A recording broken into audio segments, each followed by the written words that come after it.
if I had to be another person to stand up, if I think after really going through this, and looking at the files and looking at the case, if I really feel that Karen Read didn't do this and I have to be a voice that stands up and helps, I will.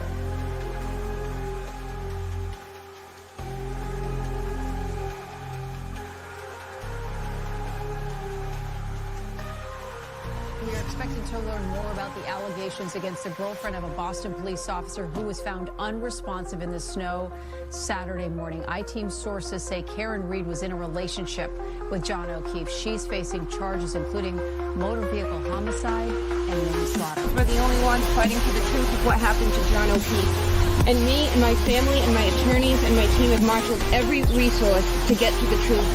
It just feels like no one else wants it. Now, just be clear, you didn't do it. We know who did it, Steve. We know. And we know who spearheaded this cover-up. You all know. Yes, we do. And no, she didn't do it. No, she didn't do it. This is an innocent woman. She didn't do it. I tried to save his life. Yeah. I tried to save his life at 6 in the morning. I was covered in his blood. I was the only one trying to save his life. Why'd you admit to it? She didn't admit to it. She didn't admit to anything close to that. Nothing close to that. And you should know that. That was like 3 or 4 times she admitted to it. No, she didn't. That's not true. She asked a question. She asked a question, which is very different. She didn't admit to anything.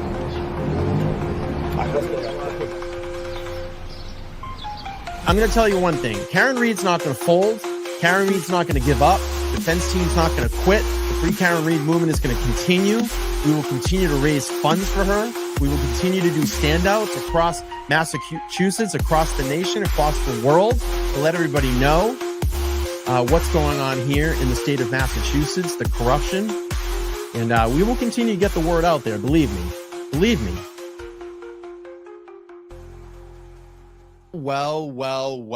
What's going on, everybody? Welcome back into Let's Talk Live here on the LTL Media Channel. It's Thursday evening. Gosh, it's moving so quick. April 10th, 2025, and getting very close. I think Tuesday, the trial for Karen Read is going to start. I saw some articles out there today and posts all over X and Facebook that 16 jurors apparently are seated, but I think Judge Bev is wanting 2 alternates as well. So they want at least 18. I'm going to play a little bit of those video clips and articles here in a minute, and then we'll get into this article. You know, listen, I got to call bullshit out when there's bullshit. This whole article that came out the other day, this Beth title from the Boston Globe went into the Justice for John O'Keefe Facebook group and did this kind of generic post that, you know, hey, I'm looking for people that, you know, have been in this movement and maybe their minds have changed and they flipped. And I knew right when I saw that, I was like, oh boy, this is not this is not gonna end well. But this article, and I did a deep dive into it today. I mean, I have so many notes, and I'm gonna break it down in, you know, a very, I think, strategic way, the way that I looked at it, and we'll run through that article, and then we'll get to some truth. We'll get to some truth here. Turtle Boy actually did a counter article on it, and we'll read through that one as well too. But I just want to check in here. Let's see. We had Norman Corey said, let it be the first in the chat. When I first heard about this case, said it sounded like she was guilty. The evidence started coming out, and that the Commonwealth, that made me say something is wrong. He goes on to say, now I know she's factually innocent. I did my homework and believe in data, not witnesses. Yeah, data. I mean, that's the thing. Black and white data will always outrule everything. It is there. It's black and white. It's data that's been extracted, or data that's in a document, or data that is, you know, that's it. That is the answer. You know, 1 + 1 = 2. I know there's the crazy Karen Read defectors and the ones that think that she's guilty. You know, 1 and 1 = 3 to them. But you know, there's like, I mean, just look at it. Jennifer McCabe's Google search at 2:27 a.m. I mean, it happened. It's there. It happened. She deleted it from her phone. It's black and white data, and it's there. I mean, you're all smart. You know what's going on out there. Tim checking in. What's up, Tim? Yo. We have the Ford Kittens 302 checking in. Good to see you here. Bay State says, hard to believe a Globe reporter would be so naive to believe anonymous sources. Absolutely. But we're going to get into this today. Is the Boston Globe a trashy paper? Yeah, we're going to get into it. Sophie checking in. Channel moderator, how are you? Good to see you. SMK says, hi. Well, hello. All right, let's get into some of the Karen Read news today. I pulled a couple of videos here to get us updated. This was about 5 hours ago. I think at that time they had 15 jurors, and Karen actually talked to the media today. We'll play this a little bit, and then we'll play the updated video that just came out about an hour ago. So Karen Read jury reaches 16 people, but selection continues. So Judge Bev, I believe, ordered 2 more people in the selection. Love how she's choosing the jury. It's nice, isn't it? All right, here we go. 3 new jurors added to the Karen Read murder trial. 25 investigates reporter Ted Daniel has been in the courtroom since it started more than a week ago. And as Ted explains from court today, it was a productive one. Only 1 or 2 more jurors are needed, depending on the number of alternates the judge would like to have. This while Karen Read got some good and bad news from the United States Supreme Court on her bid to get 2 of her charges dropped, including second-degree murder. And I only just heard about the Supreme Court from you folks. And I'm waiting to get in the car and reconnoiter and find out exactly what it means. Karen Read reacts to hearing that the United States Supreme Court could decide whether to take up her double jeopardy appeal on April 25th. The bad news for Read is the High Court denied her emergency petition to delay her trial. Testimony could begin next week. And we know that it's an inconvenience, but we do appreciate that you're here. Judge Beverly Cannoni welcomed 58 prospective jurors to her courtroom Wednesday. All but 9 acknowledged they've seen, heard, or talked about the events surrounding the death of John O'Keefe. The Commonwealth alleges that at approximately 6 a.m. on the morning of January 29, 2022, the Canton Police Department received a 911 call reporting an unresponsive male party in the snow. We're prohibited from showing you the jury pool. Some get excused almost immediately. Others are privately peppered with questions. I'd almost be skeptical of somebody who hadn't heard of the case yet. Defense attorney Peter Ellikin provides legal analysis for Boston 25. With the trial expected to last 2 months, he says candidates must be impartial and flexible. How many people can take 2 months off of the business that they run or taking care of their children or whatever other responsibilities they have? So it's almost like a family decision sometimes whether you have the time. Read says she feels confident with the jurors who've been selected. It just takes one bad feeling and think, oh, God, is my life in this person's hands? And I don't feel that way today. So 15 jurors have been seated, 8 men and 7 women. The process could be wrapped up by Thursday. Reporting in Dedham, I'm Ted Daniel for your local station, Boston 25 News. It's the only one I like. Ted Daniel, you're the only one I like out there. Christina Rex at times. And it's great to see Jess Machado back in the courtroom as well. And of course, we have Aiden Turtleboy Carney. Yeah, I mean, I think this is going to start on Tuesday. Obviously, the court is closed tomorrow and Monday. There's a holiday. And then I think this is going to kick off on Tuesday. I mean, I don't know. Did they wanted 2 additional jurors? So let's get caught up here. You know, the thing is that this is going to be an extremely uphill battle case for Karen. I think, you know, it's been pretty evident over the last couple of weeks to the last months that we've seen here. It's not going to be easy, but it's very, you know, it's very good to see that, you know, she has a great group of attorneys behind them, and I trust all of them, and I trust their expertise, and I trust their opinions, and I trust their guiding light in guiding Karen through this process. You know, some things were amiss in the first trial. Obviously, we came in at a hung jury. I mean, not the decision that we want. We knew that once this went hung, that the Commonwealth would stop at nothing until we get a verdict in this case. I mean, they immediately said it right afterwards. You know, we will be trying this case again. There were papers already being filed. The ink wasn't even dry on the documents in the courtroom. And it's just crazy to sit here and think that we're getting ready to go back into this all again together. And, I certainly don't carry that heavy load that Karen has to. You certainly don't, but we can be here to support, and that's that's what we need to continue to do. And it's just a shame, we have this ridiculous buffer zone that's out in front of the court. It's obviously to suppress free speech, to keep us as far away as possible to the courtroom. The sidewalk is going to get crowded. The sidewalk is crowded. Business owners are going to complain. I mean, this is all by design. And then look at the motions that have been filed just over the last couple of weeks, trying to suppress, defense evidence and suppress defense experts. I mean, do you think that Karen Read is getting a fair trial? The trial hasn't even started yet. And she's had to go through all this legal, red tape to battle through this.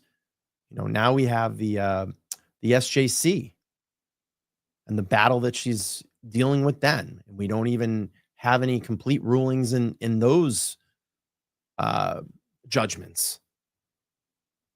I can only imagine the heavy load that, Karen is carrying and her team is carrying right now.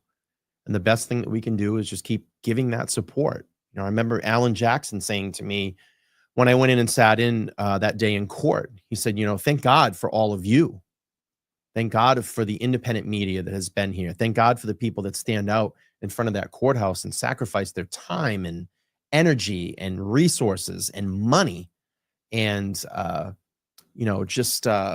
anything, their life, their everyday life, to come out and support Karen, because this would be a completely different trial without any of you. And I truly believe that. Truly believe in that. All right, let's pull up this video here. This one came out about an hour ago. Let's give us some more updates here. Boston, CBS News Boston. In the Karen Read case, the judge in the Read case demanding more backup jurors be selected. The case reached the required number today. That required number is 16. But Judge Beverly Cannoni wants to make sure the trial makes it all the way to deliberations in case of jury sickness or possible dropouts. But will the case actually end in a verdict this time, one way or another? New at 6, WBZ's Christina Rex talks to our legal analyst. Karen, how are you feeling? May have to come back Monday for more.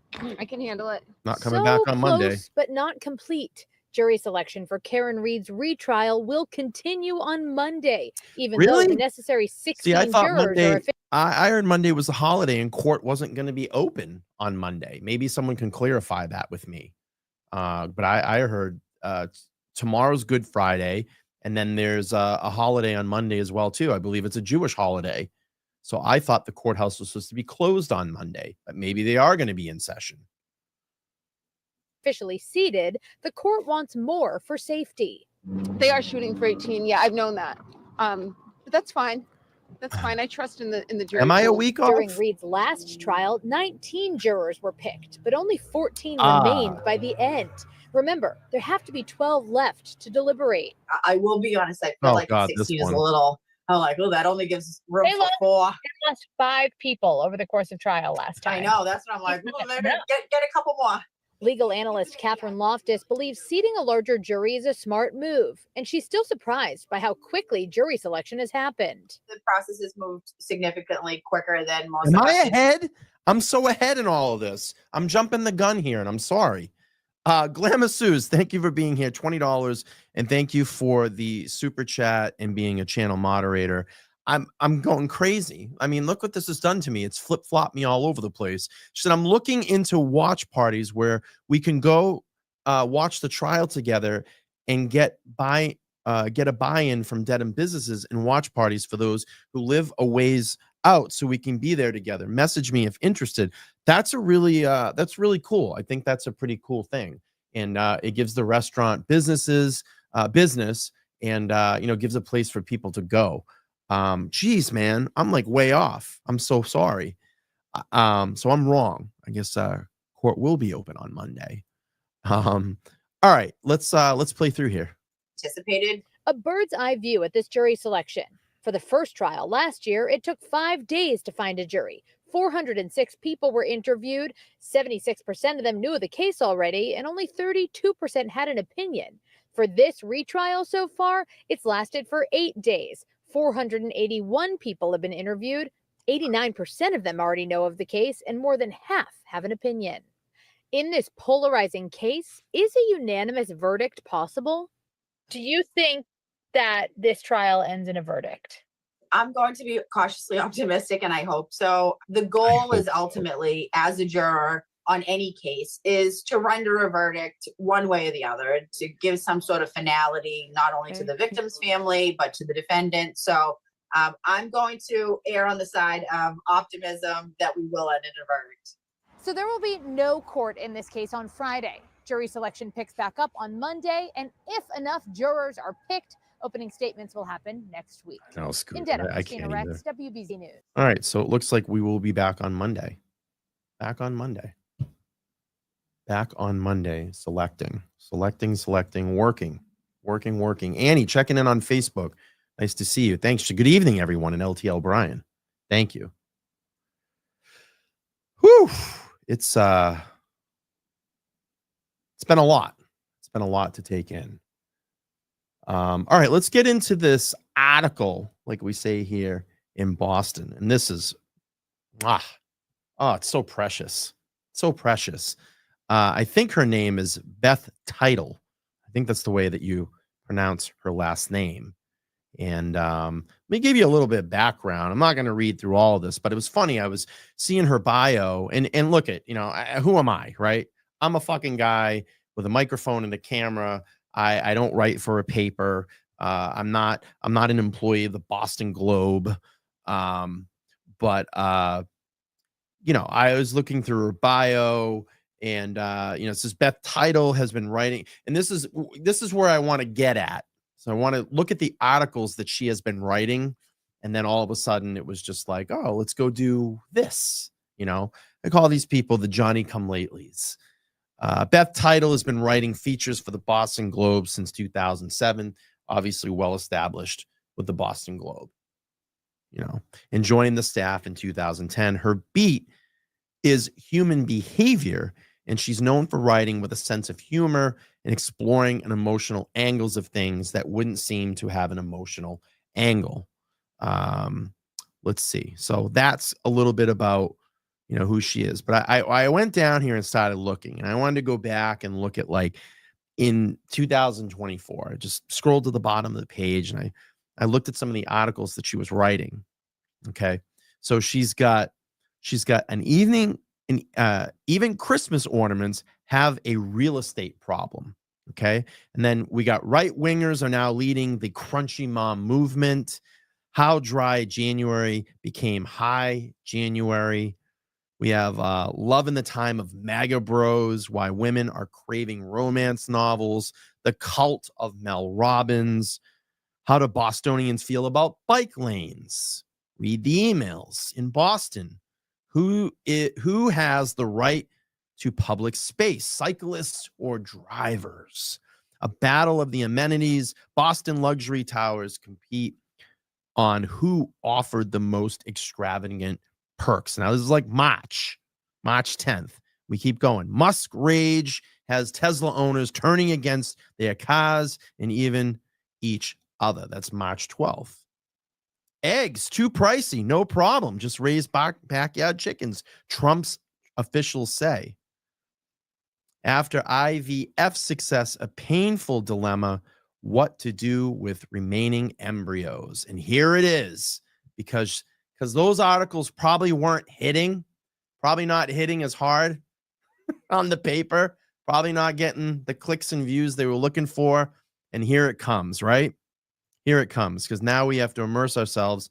Johnny Come Lately. I went looking to see if any Karen Reed supporters have secretly flipped.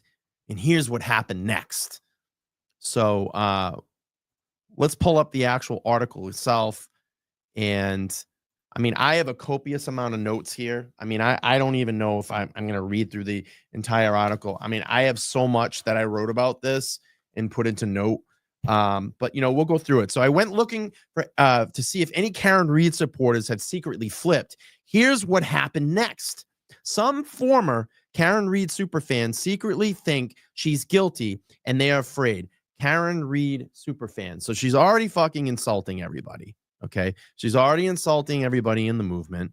And she went into this the Justice for John O'Keefe Facebook group and put this post out. Hi, you know, I'm Beth Title with the Boston Globe, and I'm looking for people that, you know, may have secretly flipped. And I'm like, oh, fuck, this is just going to end in a disaster. It's going to end up in a disaster. So the emails left me feeling scared, like I was hearing from people hiding from the mob. I've only told people in my close circle, another said. I'm a bit paranoid about personal info like my cell getting leaked, a third worried. And finally, be careful. The correspondent, ho-hum, just another day in the Karen Read trial. Oh, is it really? Do you know that, Beth? Have you been here? Have you been here over the last, almost 2 years? You were writing about raising your own eggs in a backyard and talking about bike lanes. And now you're going to tell us that it's just another day in the Karen Read trial? You're going to tell me about it's just another day in the Karen Read trial? You're going to tell this audience that watches these shows that it's just another day in the Karen Read trial? You know nothing about the Karen Read trial. You know nothing about this movement. You haven't stood out with any of these fine people that sacrifice their weekend days and their time, and not even just weekend, their weeks to do fundraisers, to stand out in positivity, to push, to talk about our First Amendment rights, to be out that courthouse in support. And not only in Karen Read's case, but in Turtle Boy's cases as well. And you're going to tell me that you know about the Karen Read movement? This is going to surmise everything that has happened over the last, 2 years? You know the answer to this? I mean, it's a clickbait article. I mean, let's face it. It's clickbaity. You know, looking for the clicks. The bike lanes weren't working. The embryos and Elon Musk and Tesla, that wasn't getting the clicks. And now we're going to just make a bunch of shit up. That's not true. So the correspondents were people who had once fervently believed in Read's innocence and who almost more importantly had bonded with others in the trial's grip. Excuse me. They spent their days hearting each other's social media posts and had mustered outside the courthouse or on a random roadways waving signs, raising money for a defense fund, or they wore pink as they bought the merch. I love this too, because, you know, looking at my notes that says, you know, I put the article opens with a fear-based language, linking emails to hearing from people hiding from the mob, a loaded and unfair characterization of the supporters who are simply passionate. Referring to the support community as a mob implies irrationality and aggression, painting an entire group with a broad negative brush. I mean, that's what she's done. That's how she opened this article. You know, and my point to it all, and I have this here. So my point to it all, Karen Read supporters are not a mob. They're just citizens exercising their right to question a justice system that has a long and documented history of cover-ups, particularly when police are involved. So it says, but then maybe a new piece of evidence emerged, or they came to distrust their sources of pro-Karen Read news. What it seemed like serious objective analysis, allegedly providing Read has been framed as the defense alleges, began to feel a little bit rabbit holey, and they changed their minds. Really? Sure about that? And then what? Before they go any further and go off and on the off chance that this is the first you're hearing of it, the Karen Read case involves the January 22 death of Boston police officer John O'Keefe, Reed's girlfriend, who has been charged with second-degree murder and other crimes, who may have been not have been drunkenly backed her Lexus SUV into him and left for dead on the lawn of another police officer's home on a snowy night in Canton. Middle-aged adults who partied like high schoolers and possibly a German Shepherd. Reed's first trial ended in a mistrial last July. Along the way, it turned into a global and divisive. She turned into a global and divisive figure, a sort of Meghan Markle or Blake Lively, except that almost no one had ever heard of her before. It has spawned a Karen Reed industrial complex that includes highly hyped, exclusive, and behind-the-scenes investigations on national TV and glossy magazines, a full employment program for podcaster, YouTube lawyers, and cable TV commentators, and free Karen Reed hoodies for dogs. So she's minimizing the grassroots activism. She mocks the community support efforts, referring to Karen Reed dog hoodies, the pink merch, and public rallies, implying the movement is shallow or cultish. She describes the group as an adult onset clique cult and sarcastically compares them to celebrities like Meghan Markle and Blake Lively. Many skipped work and drove long distances to protest and regularly described fellow Karen Readers as their new best friends. Last Sunday, with the retrial poised to start, I wondered what it would be like to leave this group, a bunch of former strangers who came together and formed what has been called a cult. Well, we certainly don't call ourselves a cult. I certainly don't call anybody here on my channel a cult. I call these people free citizens that support someone for a good cause. Fight back against tyranny. Out of abundance, let's say idiocy, I took my question to the heart of the beast, the Karen Reed support group on Facebook with nearly 60,000 members. Quote, if this is you and you'd like to talk anonymously, I wrote, we can do that. Ooh. Response came in hot, angry, and insults. 15, 90, 175, 200, 300. As the vitriol mounted, so did my stress, and I stepped away from my laptop. When I returned a few hours later, 863 people had weighed in on my biased and poor journalist skills, and who knows what else became. I decided I didn't want this much hate in my life, and I deleted the post. Well, you came in to cause a reaction. This is what you wanted as the base of your story. You really weren't interested in getting to know this group and look at these group of fine people with an open lens. You went in with a narrative because your stories of Elon Musk, Trump, bike lanes, fucking Christmas, whatever it was, how hot and cold it's going to be in January, wasn't working for you. So you wanted to come in and shake up something that's positive and inject negativity into it. That's what you did. And people don't like that because we are very protective of this group. We are very protective of this culture, not a cult, culture, this movement, this group of fine people. And we want positivity. We want to inject positivity. And you clearly didn't want that. You wanted clicks on your story. So you decided it didn't work. So I'm going to write something super negative and super trashy. It's a trash tabloid article, in my opinion. You know, look, I don't work for the Boston Globe. Okay. I don't. Obviously, Beth does. But it's trashy. It's a trashy attitude. And I find the timing of all this shit like almost hilarious. Because look at, we have the ID documentary that came out that probably 70% of it trash Karen. Okay. And that fucking production team all came to us and was like, oh, we want to get your stories. We want to hear what you have to say about Karen. We want to know about what you've been doing. And we want to sit down and get your interviews. And we're doing a documentary on the creators in the Free Karen Read movement.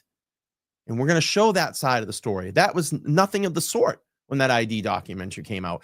Every documentary that has come out in any way, at least 70 to 80, probably 90% of it trashes Karen. So you have that. Then I find it very odd that the Canton audit completes just before we start going into jury selection. And you're starting to hear all that shit. The PR to clean up the Canton PD that didn't even have anything to do with it. And it was like, that became the focus.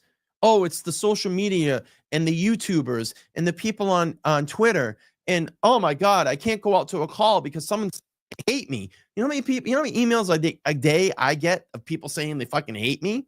I just brush it off and go on with my life. And then you have this article. Let's go into the lion's den and we're going to find out, has anybody flipped? It's a joke. It's a joke. And it's a narrative to frame Karen in a certain way through the mainstream media to make her look bad. I mean, for Christ's sakes, look at every photo that they share of Karen on any of these news stories. They always catch her like she might be looking in a weird way, or, you know, she might be turning to her family and have this like face for a second. I mean, they try to capture her in every single negative way that they can and frame her in a way that she's this diabolical killer and that everybody that believes that she's innocent is fucking crazy. I mean, it's not that hard. Just connect the dots. It's really not that hard. I mean, you have independent witnesses, an independent firm that was hired by the feds that literally came in and used physics to prove that it didn't happen. It did not happen. It did not happen in their scientific experiment. Karen Read did not hit John O'Keefe, and John O'Keefe did not make any contact with Karen Read's vehicle. That's it. End of story. But what we do know is Brian Albert didn't come out to his house to assist. Jennifer McCabe Googled 2:27 a.m. How long to die in cold at 2:27 a.m. and then deleted the search and literally sat there in front of Alan Jackson during the first trial and lied and said, oh no, I didn't make that search, with black and white data on the screen. And believe me, I can go on and on and on. The taillight fairy. We have Trooper Paul's reenactment where he never even went to the scene. He just looked at stuff and things and made his chart and said, this is how it happened. And then we had to have Jackson get up and literally embarrass the guy, which rightfully so, and reenact, you know, the pirouette. And again, I can go on and on and on. But it's just it's trashy. It's a trash article. So let's go back to this here. I'm just looking at my notes here. You know, look at grassroots movements has involved real sacrifice, people taking time off from work, traveling to attend hearings, and donating money. This is a civic engagement, not cosplay. Dismissing it as a cult is lazy journalism and ignores the genuine distrust many feel towards institutional corruption. Let me get a sip of water here, and we'll move on here. So she decided to delete the post because she didn't want that much hate in her life. Oh my God, I got attacked on a post. I might have, listen, and this is the same thing that I go with the whole Proctor thing, you know? Oh, I was under stress and I didn't know what to do. Like, dude, you're a professional. You're trained for this. Beth, you're a journalist. You're trained for criticism. I get criticism every day on my YouTube channel. You know what I do? I brush it off. I might rant about it for a second, but you brush it off. I get a ton of hate here. People hate me. It's part of what we do when we put ourselves out there. It's going to happen. But to inject that into the article, I don't think it's even that professional. It's not even that professional. Why would you even bring that up? Oh, I'm going to bring it up because I want to make these people look bad, nasty, evil, cultish. They're attacking me, whatever it is. Okay? Whatever it is. All right. But it didn't help the conspiracy stoking blogger who is credited in the part with whipping up a global frenzy, posted my Facebook post on X, and the abuse resumed. Well, why don't you just name Aiden? Just say who it is. What are you afraid of? What are you afraid of? And again, you came in to a group to just cause shit for your article so you could get clicks and views on it. That's all it is. To sell a paper, or whatever it is, $1. I don't know. What are papers now? $5, $4? Oh my God. Here we go. Said, quote, ha ha ha. She posted this on Facebook and got smacked around so bad that she deleted the post. Laughing emoji.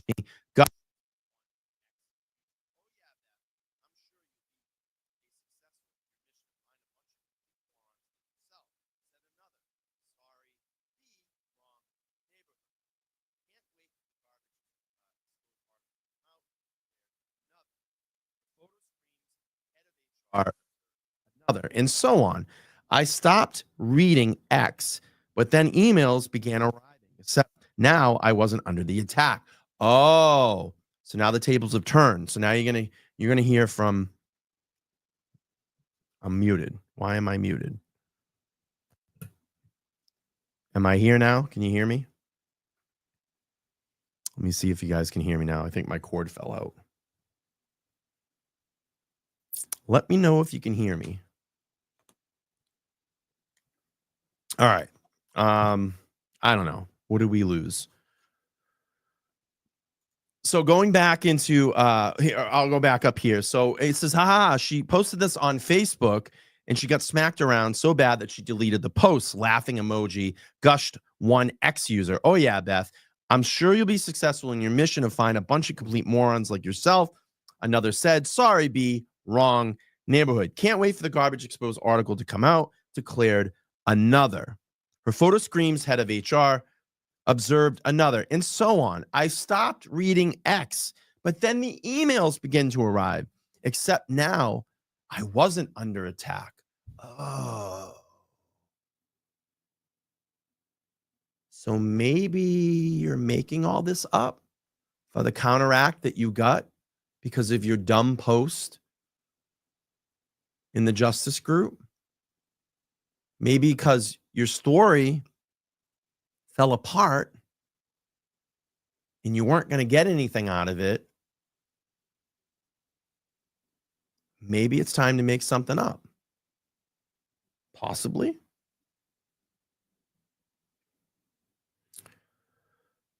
They were from people, here we go. They were from people who had, in fact, changed their minds and were afraid of going public. The emails in absolutely no way suggested a widespread defection from the Free Karen Read crew. Oh, they were a crew. But even so, they were interesting. My experience in leaving the Free Karen Read was stressful. One woman wrote, I endured harassment, digging into my personal life, and some pretty outlandish and hateful claims about me. I have avoided going public with it because of the backlash I got for simply telling folks that I wasn't sure if she was guilty or not last year. Read another. I would have never posted online that I think she is guilty. From another Free Karen reader wrote, they will screenshot, put you on blast for others to help dig into your life, and they will attack you. You know why I think this is bullshit? Because I think that if someone was going to leave a movement or just not partake anymore, they would just go away. They wouldn't say anything. They would just go away. And bullshit, you know why? Because I've never even heard any of this. And I've been around so many people locally here in this movement. I've never heard of anything about this.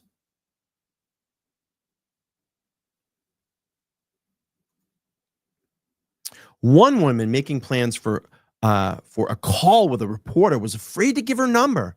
Oh, here we go. The mob is already coming after me, she wrote. The mob.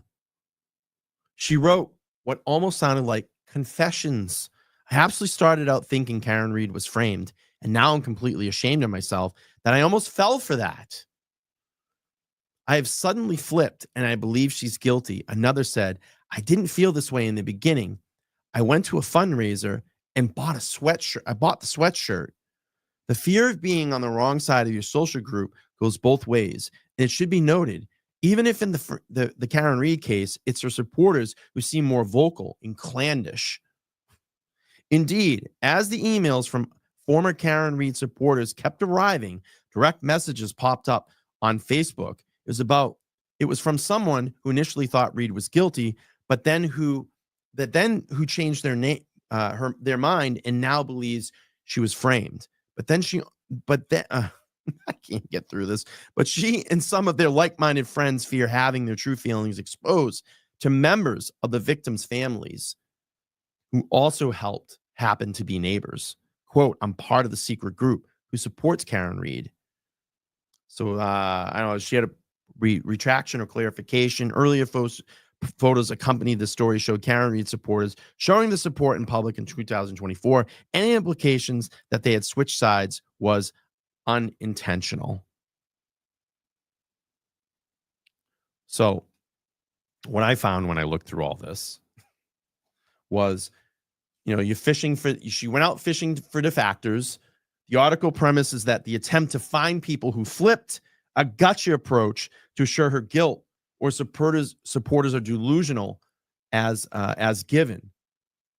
When her post in Facebook group was called out for intentions, title frames the backlash as proof as hostility rather than considering the possibility that people saw through the bullshit. So it says she went into the support group under false pretenses, fishing for cracks in the community, and got called out.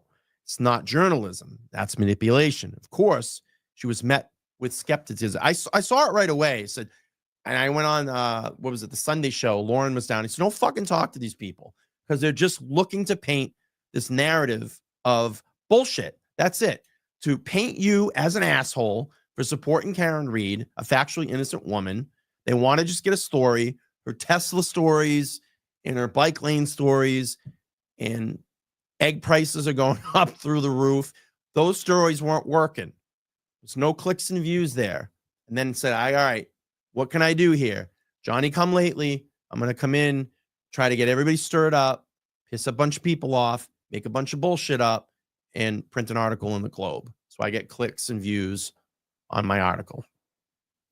That's what happened. And then it says I put the article heavily leans on a few anonymous, unverified people. Yeah, I mean, where are these people? Where are the sources? Where are the screenshots? Where are the emails that came through? I mean, you can show like an email and scrub out someone's name for proof. I've done it. Turtle Boy does it all the time. Oh, shit, he just leaves the names in.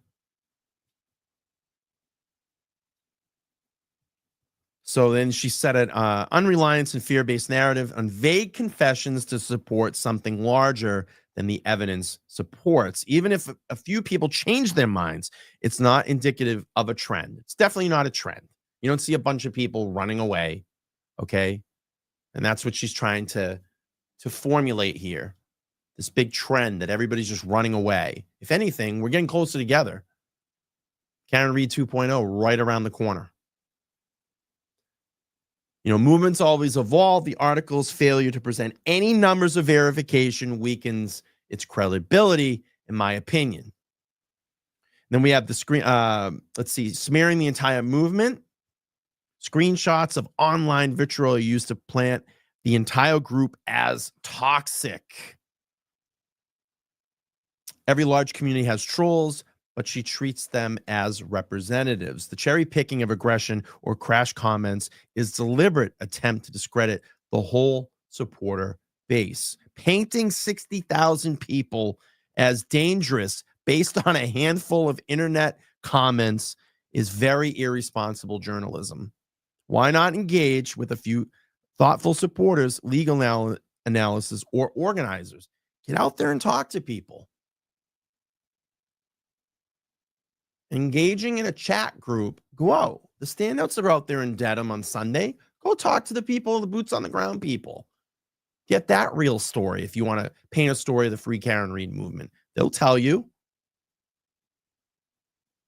And then the implied guilt by association. The article subtly reinforces the idea of flipping to believe Reed is guilty is more reasonable, logical path without seriously interrogating the many concerns around it, how this case has been handled.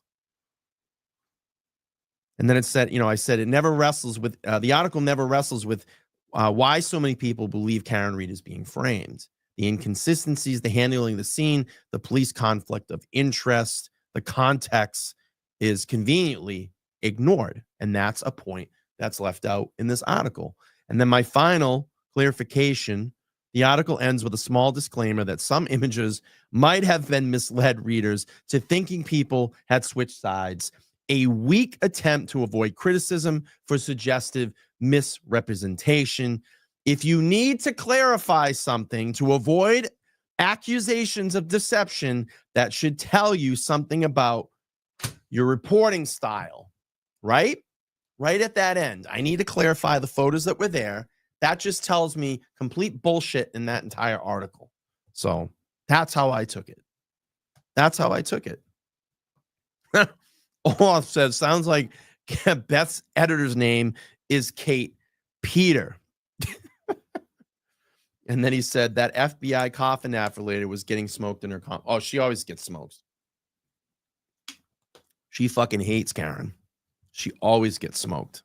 Let me go up to some comments here. Yeah, rabbit hole. Here we go. It says a woman's life is at stake and she thinks it's a game. Yeah, acting like it's a game. That's what I mean. Like you're not out there. You haven't been here. You're a Johnny come lately. You were writing articles about egg embryos and Trump and Tesla and bike lanes in Boston that no one cares about because they're just inconvenience. Everybody, these damn bike lanes, they're popping up everywhere. You're moving the fucking traffic off the road. You're shortening the roads. Like it's just garbage. Stop doing that. Boston is small enough as it is. Getting in and out of there is crazy. It's why I don't go to Boston. Holy smokes. Lawrence says, I think TB posted an article about Beth's sources being members of the Food Stamp 5. Yeah, I'm gonna read that article here in a second. We'll get the truth. We'll get the truth. Betty says, justice for Johnny. Blame the people in the Albert family. I just want to get to this. I had a Venmo that came through. Glinda, thank you so much. Gave me $10. Said, thank you, Brian, for all that you do in free Karen Reed from Texas.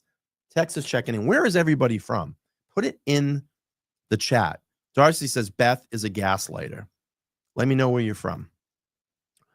Let me know where you're from. All right. Do we want to hear some truth now? Let's read some truth. Olaf says, bike lanes in Portland, Oregon are now covered by homeless tent encampments. I love it. Look at this. Moscow. I know who this is. Vermont.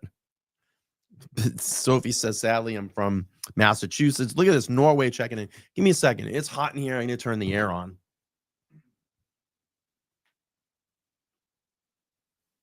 Boiling in here. Holy smokes. We got Canada checking in. Where are you repping? I'm repping. I love it. Canton, Arizona, the Cape, California checking in. Canada, New Hampshire, Utah, Panama Beach, Florida, England checking. Look at this. Tacoma, Washington, North Carolina. Come on and raise up, right? Take your shirt off, spin it around your head like a helicopter. Was that song? P.D. Pablo. Alberta, New Jersey, Tennessee. Yeah, Arizona. Yeah, the Valo. She got smoked by the judge the other day. And what was it? The girl that dated her husband, I guess, said something like, and he was like, nah, he didn't think of you that much. Oh, I didn't think of you that much. Hull checking in. Oregon, Mass. Why did the heat come on? Fields Corner, Nevada, Rhode Island, Pittsburgh, Virginia, Connecticut, North Attleboro, right up the road from me, Maine, Pennsylvania, Mississippi, Florida, Norfolk, Mass. Love it. North Carolina. Yes, Berserker. I love it. All right, let's get some truth. Let's read the man. Let's read the man. Cambridge, Taunton. I don't know what's going on with StreamYard right now. It's not cooperating. All right, let's read the man. Why is this not working? I'm on like a delay in StreamYard. So here we go. The counter to Beth Title's article here from TB Daily News, the one and only Aiden Turtleboy Carney says Canton cover up, part 503. Boston Globe reporter Beth Title interviews Amy DeAngelis and the other mentally unstable women obsessed with Turtleboy for a hit piece smearing the Free Karen Read supporters. I love that. And it goes on to say, just close this. Last week, she attempted to make a post in the Justice for John O'Keefe and Karen Read Facebook group, which nearly has 60,000 members. The post have to be approved, and as an admin, I could see the post she was attempting to make. It appears as if Beth was trying to use the group to stir up trouble and create a narrative that Karen Read supporters are cultish who don't allow people to leave if they change their mind about her guilt. And this was the post. I remember seeing it, and I went, this ain't going to happen. This ain't going to go down too well. Shirley, thank you. I love you too. I appreciate you. Jay in Hull says, we going global, LTL. I love it. I love it. I love it. St. Louis. Look at this. I love it. All right. So let's read the post. And I knew right away when I saw this, I went, oh, this ain't going to go down good. Hi, all. Beth Title from the Boston Globe here. I'm posting my query in this group, knowing that it might not resonate with anyone, but I thought perhaps it might. Right there, you're done. I'm looking for people who have changed their minds and no longer think Karen Read was framed. Is this you? And you could talk anonymously. We can do that. I'm interested in this angle because I know how close many people have gotten while supporting her. And I know it can be hard to have change of mind in situations like this. If you like to speak, please Facebook or DM me or email me at bethdoctitle@theglobe.com. Oh, boy. I knew the Globe was filled with an agenda-driven fake news journalist, but this is bad even for them. This is not how you do journalism. Journalists are supposed to look for truth. They don't create a narrative first and then search for people who can confirm it. Absolutely. And I just talked about that. Notice that she wasn't asking for people who changed their minds from guilt to not guilty. That wouldn't fit the narrative that she had clearly already developed. This has always been Title's MO, and she's far from the only journalist who does this. Her investigation skills entirely consist of posting on Facebook, looking for people to fit into a narrative that she's already written. Hi, all. I'm writing from the Boston Globe. All right, we already saw that. There's some screenshots. Flipperhead. She was on Flipperhead trying to get him to talk. Excuse me. Someone else's post with a Taylor Swift post. Hi, Molly. I'm Boston Globe reporter. Again, love your Taylor Swift story. Email me. And here we go. We got someone talking about her dumb Tesla article. Regret the Tesla purchase. Oh, God. Sandra, thank you so much for the $10 on Venmo. I appreciate the support. Oh, gosh. We got, hi, I'd love to talk to you about the story on Teslas.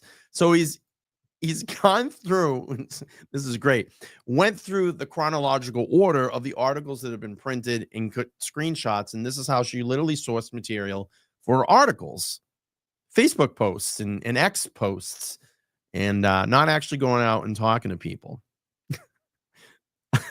Glamis Sue says, I'm sure that Joe Flipper had talked, but she didn't include that. Yes, I'm sure he did. I'm sure he did. Oh, boy. And it just goes on and on and on. Bird flu vaccines and Elon Musk. You know, again, it's just writing these ridiculous articles.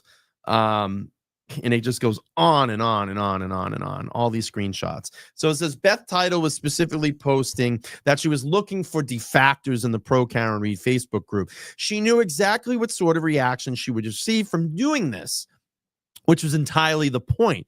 She wanted people to call her out on being a hack that she clearly is, so that she could craft the narrative of Free Karen Read supporters are a mindless mob. We just talked about this. She graduated from Gretchen Voss School of Journalism. We have a Facebook chat for admins, and it was discussed whether we should not allow the post on the page. I was all in for it because I wanted to see her get shit on. People who want to get better at their job listen to constructive criticism, especially when it's overwhelming. We predicted in the group chat that she would get shit on and that she would be then used that in her story and show the Free Karen Read supporters were all bad. Free Karen Read supporters bad. Someone approved it on the page. I approved it because if she really wants a story, she should see hundreds of comments of people saying nobody with brains thinks she's guilty. Do me a favor. Do you want me to delete it? Funny, she doesn't want to write a story about it, though. I don't care. The comments are trashing her. Good. I'm sure, and this is the conversation of the chat, I'm sure she will use that in her story that the Free Karen Read supporters are all hateful. I just commented asking people to be civil because we want to maintain the integrity of the movement, etc., etc. But I'll check the comments and delete the post if people are sounding whack. And John Henry's puppet did exactly what we knew she would do when she published the story yesterday. It says if Beth Title were actually trying to learn why people change their mind on Karen Read's guilt or innocence, that would be an interesting topic to investigate. There is an answer to that. And 99 times out of 100, it has nothing to do with the facts of the case. Anyone who's been following the story from the beginning knows full well that pretty much everyone who has switched sides is mentally unwell, drama-addicted human being, or almost always changes their opinion right after getting into personal conflict with Turtle Boy. And it's funny because he always says this. He always says this on his show. He goes, he'll call someone out, or he'll read a tweet or a Facebook post or whatever, and he'll go, I'm going to fucking tell you right now, 3 months from now, they're going to say Karen Read's guilty. Or 2 months from now, they're going to say Karen Read's guilty. Or 6 months from now, they're going to say, I knew all along Karen Read was guilty. It happens all the time. It happens all the time.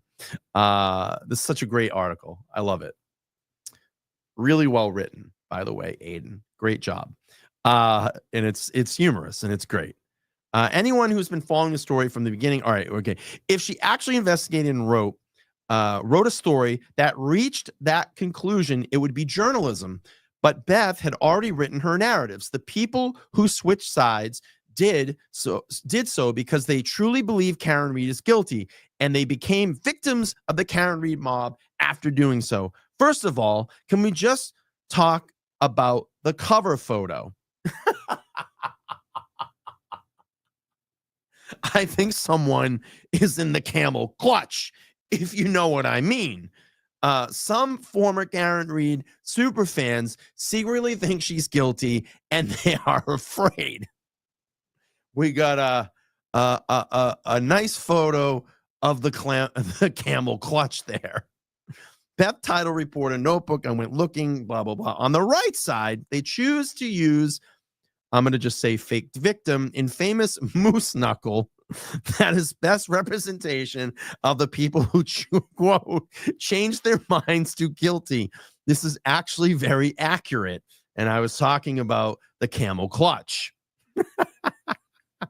That's Bowinkle.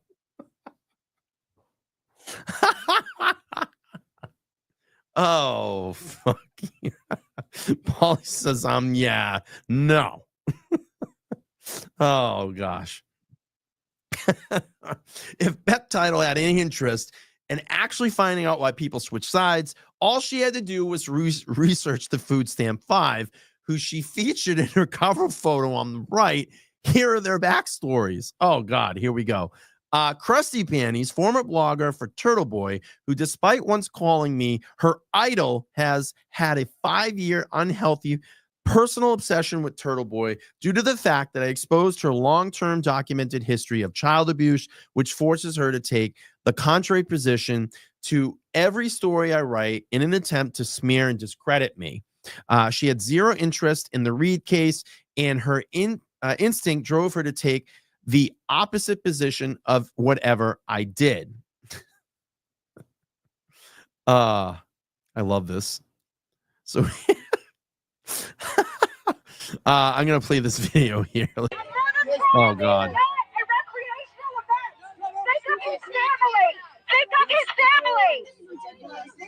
I was there that day. You can say with confidence you think Karen Reed killed John O'Keefe. She admitted it. Karen Reed is guilty. This is wrong on so many levels. Family has been harassed relentlessly, including yesterday. And these people are online making fun of John's mother, saying, "Oh, she lost 2 out of 3 kids. What's wrong with her?" They are saying the most evil things. Why did you guys come out today? This has been going on for a while now. Why today? Because these are fucking people that have to find some kind of purpose in life. This is what they do. They go, I've been sitting around my house. Life's not really working for me lately. What can I do? You know what? I'm going to go out and be a rebel. I'm going to be the one to protest against. I'm just going to use the number 60,000 people. Okay. No, of course, there's not 60,000 people down there, but I think you know what I mean. I'm going to be that one to go out and put my fucking foot down and get some me, eyes on me, the camera's on me, and I'm going to come out here and act, and I'm going to make freshly made signs and stand in front of the camera crew with my other 8 fucking lackeys behind me, and I'm going to go, we're here for John. We're here against all these people because Karen Reed is guilty, and all these people that are standing out here in the Free Karen Reed movement, they're the ones that are crazy. They're the ones that are crazy. And you notice no Free Karen Reed supporters, the minute the fucking cameras are there, they don't go running up to the camera. You notice that? We don't do that. We just go on with our thing. And then if a reporter comes over and they say, "Hey, can I interview you? Can I talk to you?" Absolutely. And they're respectful and they give a good interview. They don't go out there and they look for where are the cameras? Where are the cameras? You don't see that. You don't see them running up and going, and getting in the camera's face. And we're out here today because X, Y, and Z. You don't see that. You don't see it all. But these people, because they have no life and they got to, make a purpose. They have to have some sense of purpose, feel this sense of purpose. What can I do? I'm going to go out there and I'm going to counter protest against, whatever, the 1,000 people that are down there. I'm going to stir up so the cameras get on me. And I think you're getting my point here. The Goodmans, thank you for gifting the 1 membership. I appreciate that. Thank you for the continued support. Let's see. Scott says the media swarmed to the real life trolls. Fake news is always from lamestream media. 100%. But Scott, you're out there, man. You're out there all the time. I call you like a frontline supporter. You're always out there. Please, tell me, have you ever seen Free Karen Reed supporters, the minute the mainstream media cameras show up, go running over and jumping in the camera and screaming and yelling? And it doesn't happen. We don't do that because we're not seeking that stupid me attention. We don't do it. If a reporter comes over and says, "Hey, can I have a conversation with you?" Absolutely. Why are you here today? Well, I'm here today to X, Y, and Z. That's what I always see when I go down there. It's what I always hear. Scott says, no, we don't do it. But these are people that are just trying to make it about them. It's always about them. I'm here today because, you heard her. Listen to her. Is there one piece of evidence that really makes you think Karen did it? There's about 1 million pieces of evidence. Her car data alone, so she did it. Right. She said she did it. There's missing this piece of taillight in John's clothing. She made statements that she did it. There is a car Should data believe that her. indicates that she went 24 miles an hour in reverse. It suggests an impact. There is taillight around his body. All their signs are the same, too. By this They all sat and that one person made these signs because they're all in the same handwriting. They probably made they spread them on the floor, made 10 of them, said, all right, they probably got in a little chat group little chat group and said, all right, I know you're with me. Meet me down there, the 8 of us. And then they get out of the car and passed out their signs to everybody. This is how it's going to work. I'm going to be on the bullhorn and I'm going to run down there. And you get in front of the media with Karen Read is guilty signs. It's so orchestrated. It's so fucking fake. They're down there for one day and then they leave. You know what I mean? Like they leave all the time. And none of them talk to it. They always say, we're going to come and scream in your face and call you a piece of shit. It never happens. It never happens. It never happens. Oh, I love it. So going on, faked victim, mentally ill former side chick who threw herself at Turtle Boy by sending a picture of herself scantily clad in a Free Karen Read shirt, became upset when he figured out she was pretending to be pregnant and cut her off from the intimidator, which immediately made her realize Karen Read was guilty and began plotting to set up TB for what she called bogus witness intimidation charges in the order to send me to jail on Christmas. And here we go. And let's play this famous Food Stamp 5 video.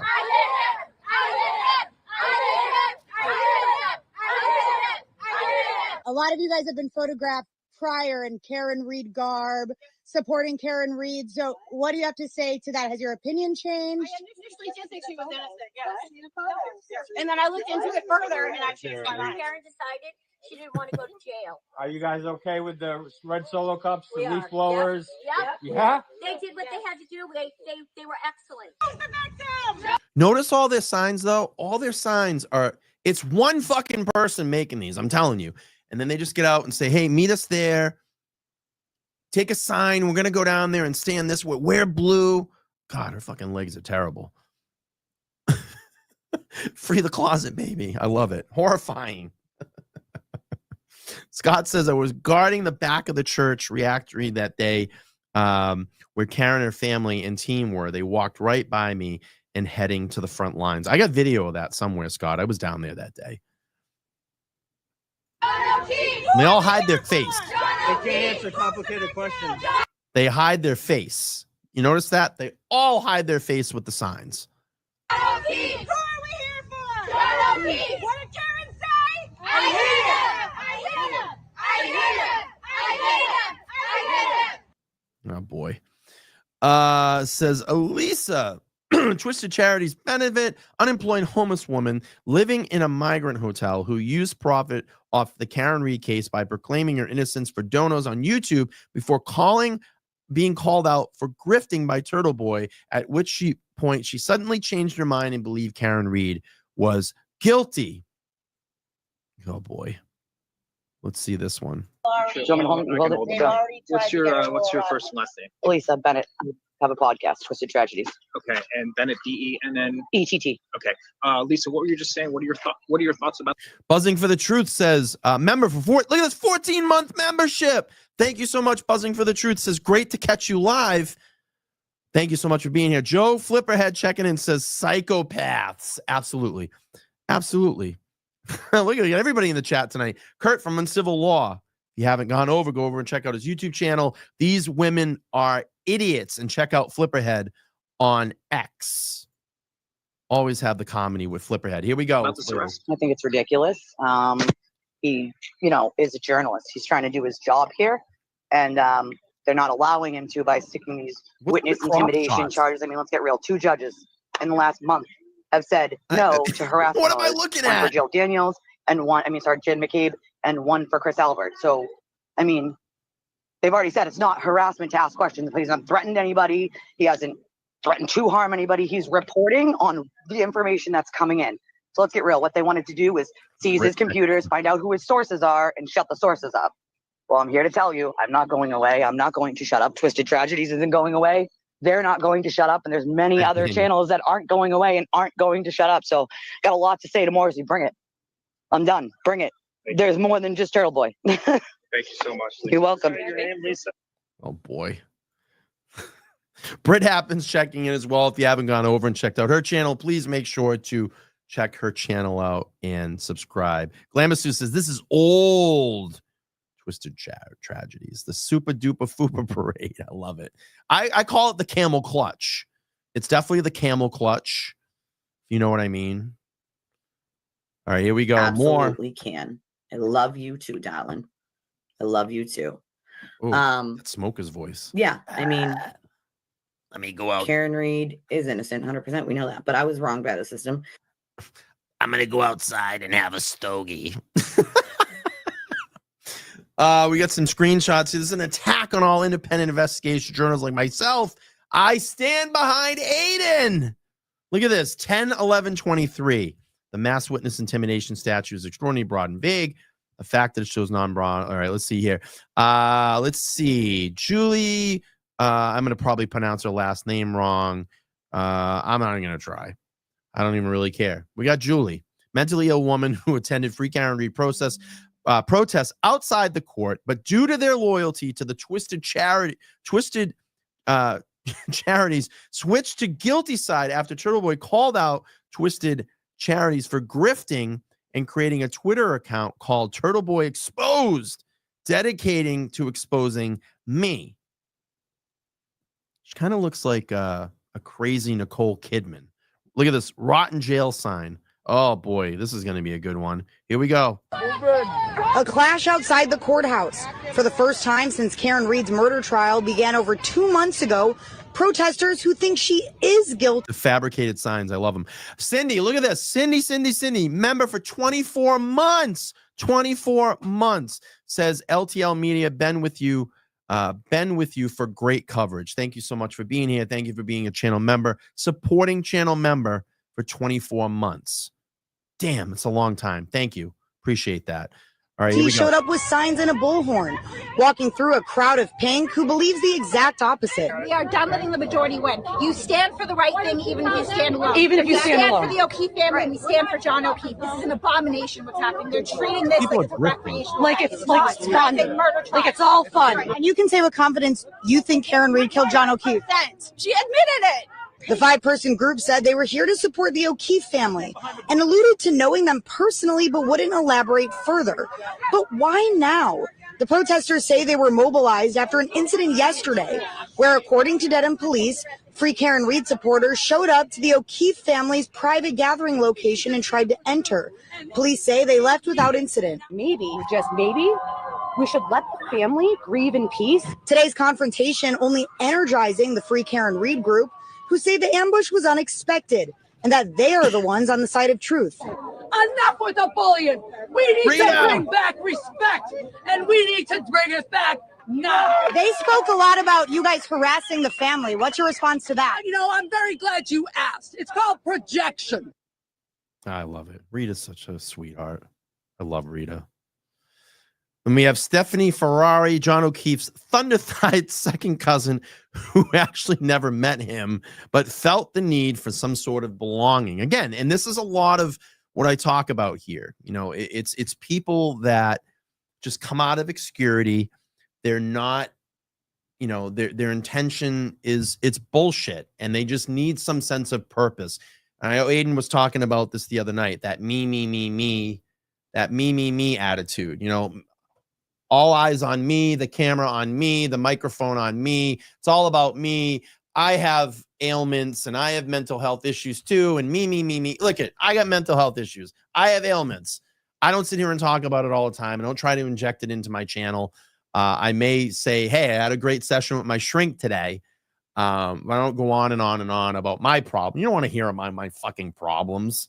That's not why you come here, you know? And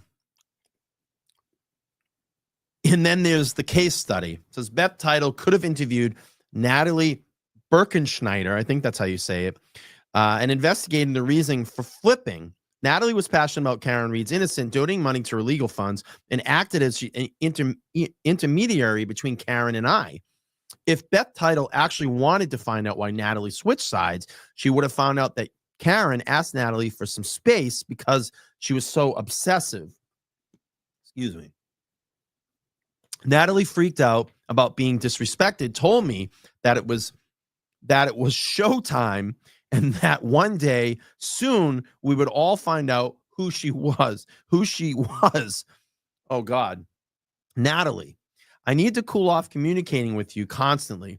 I begged you last night to give me the night to unplug. And then I get literally a dozen more texts about this documentary and how suddenly the producer is contacting you and you've inserted yourself into it. This is the exact opposite of what I asked you to do to help me out last night. I need a break because I had an insane day and needed to rest and try to clear my head and calm myself down. You proceeded to blow up my phone until close to midnight. This keeps happening and I am incredibly bothered by it. Same thing with negative comments that I beg people not to send me. You still had to send me stuff. Please give it a rest. Please do not reach out until I contact you again. Karen. I sent her like 6 texts. Why is everyone such an asshole? I sent her like, oh, here we go. Why is everyone such like an asshole? Here, I help everyone. I didn't insert myself and I did all I did was ask a client who was a 5-timer Emmy Award winner her opinion. And she said all is good. So I was just reporting back to Karen. I haven't done nothing but defended her from the beginning. Now I might talk to Brian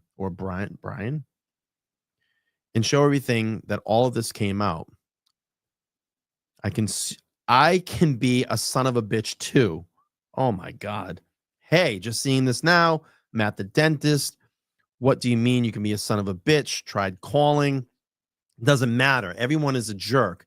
And I can be one too. I cannot believe one sends me a text like this when my heart has always been in the place.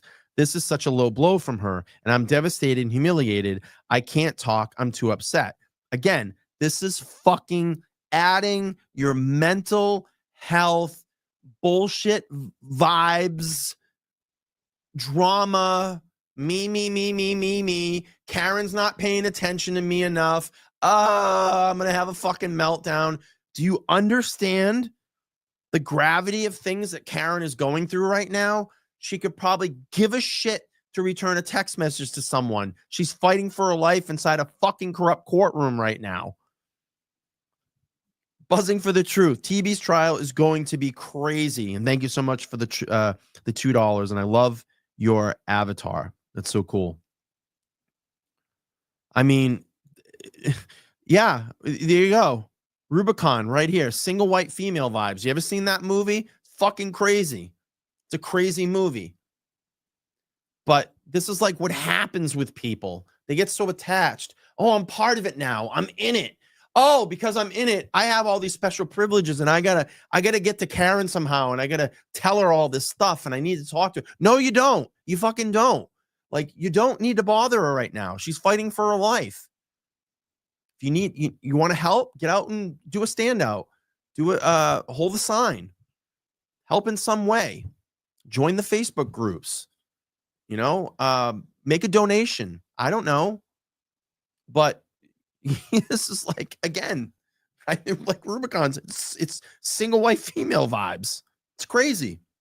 Yeah, it's like fixation. Total fixation. Fucking crazy. It's that, again, me. I. Me. Oh, me. All that stuff. Goes on to say, I don't know the details of your conversation with her, and I'm sorry you're hurt. You've done a lot to help her, just like everybody else. Everybody else has. I don't get offended if my text messages or emails or whatever don't get returned. I know when someone's busy, we'll have our time. You know what I mean? It isn't about, oh, here we go. This isn't about me or you or anyone else. I always say that. It's not about anybody. It's about Karen. It's about the horrible injustice that I've been wrongly charged with murder and framed by powerful people. So it's hard for me to relate to whatever emotion she's experiencing. But it sounds like she's on the edge and easily irritated. As a man, I know what nothing you say when a woman are upset will make them less upset. You called me about the documentary. I texted Karen and she said she's uncomfortable about you doing the I sent her negative text. I know you didn't. You've been an instrumental in all the. See, this is like fucking pumping the ego. That's what this all is. You're not getting it for Karen. So now you're going to reach out to one of your friends or someone that's hearing your conversation. Oh, no, you've done so much. You've done so much and you've stood behind there. This is ego feeding. This is what this is. It's feeding the ego. I'm not getting it from Karen. Karen is too busy to hear me right now. So I got to reach out to someone else and go, I've done so much. And they go, yes, you have. You've done so much. You've been there. You're a champion. And they're getting that high, that dopamine hit. And it's pumping in their head.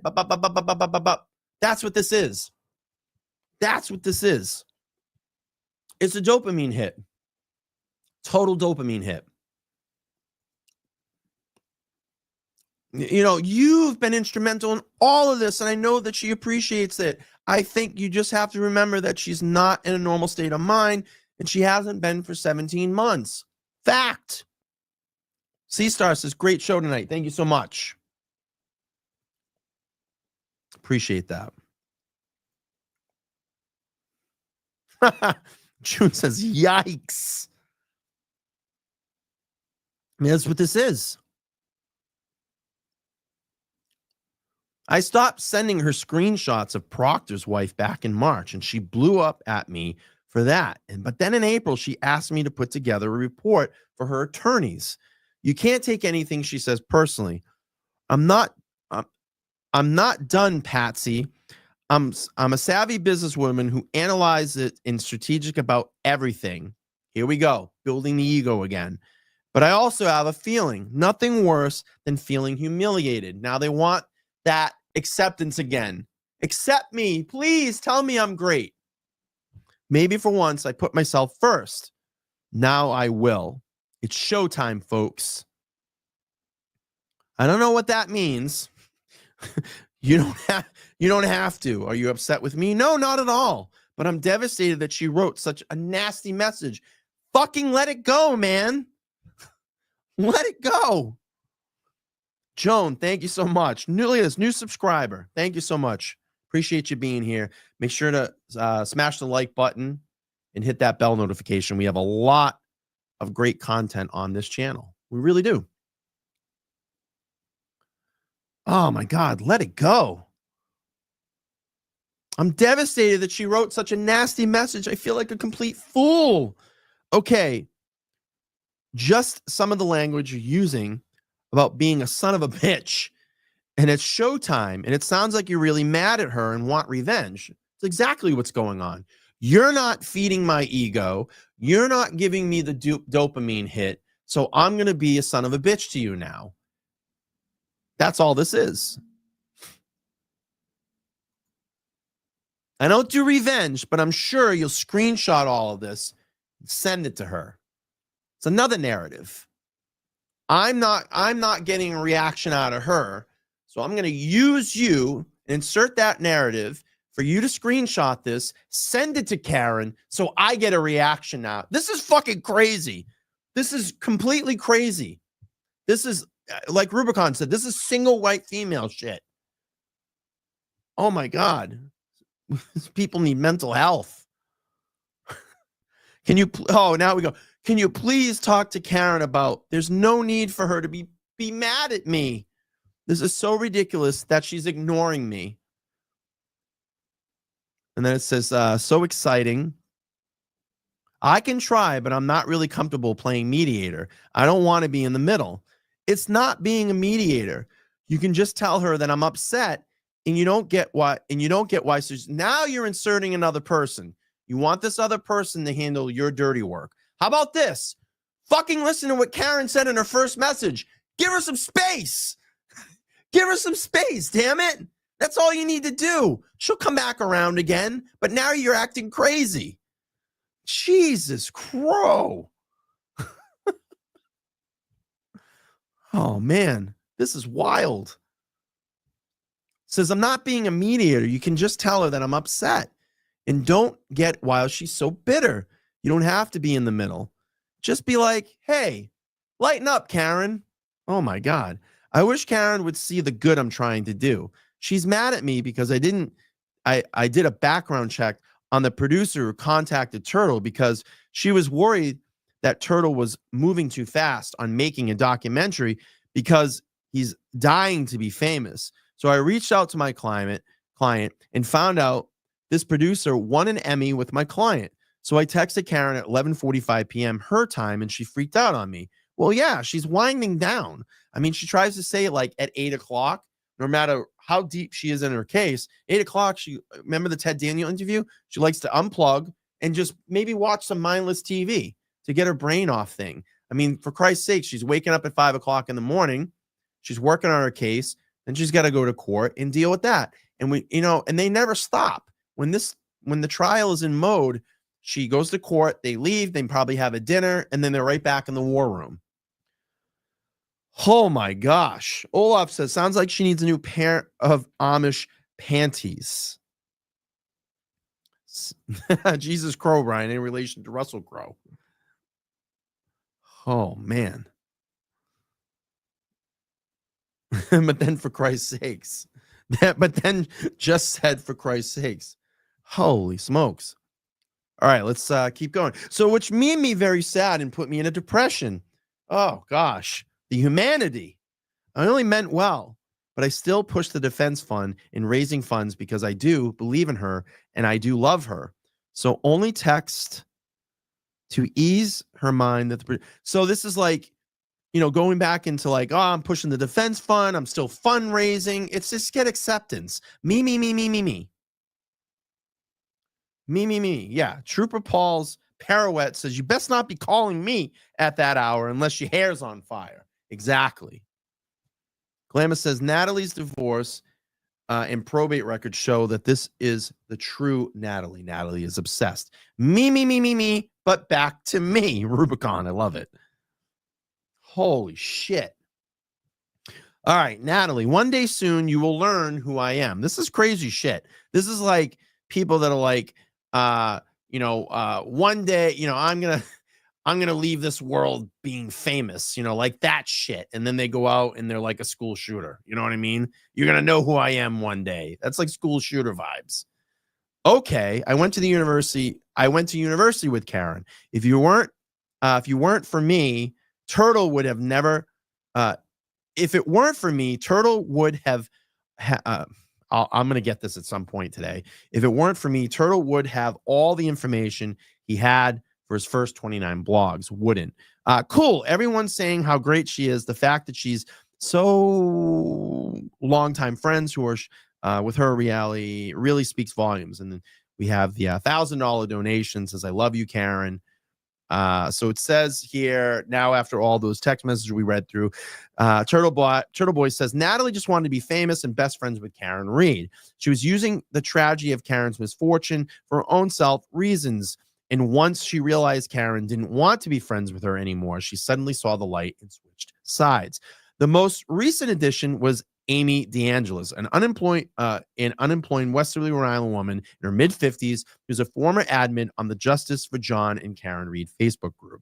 Says, Amy was a stranger to me, just like many others, became a fan and supporter due to my award-winning coverage of Karen Read case. She has nothing to do all day and was incredibly active online, so she volunteered to be an admin for the Facebook group. And I remember Aiden talking about her before. He kind of sniffed her out. She's done, let's see. She was so pro Karen Read, and she was happy to volunteer her services. I had no problem with this. She hated the McAlberts and Proctor, the Proctors, and contacted Elizabeth Proctor at work, and she was so brave. And I said I was brave. And said I was brave and sexy. She urged people to donate and buy things from the Turtle Boy store while I was in jail and volunteered to help with the civil lawsuit. She also hated Kate Peter, Natalie, the fake victim, and other persons who dedicated their lives to trying to destroy Turtle Boy and Karen Read. Excuse me. Give me 2 seconds here. Drop a link. So we got Seema. Oh, excuse me. Sea Monster. Stay strong, Jen. Jennifer McCabe needs all the good wishes she can get. Prison will not be kind to her.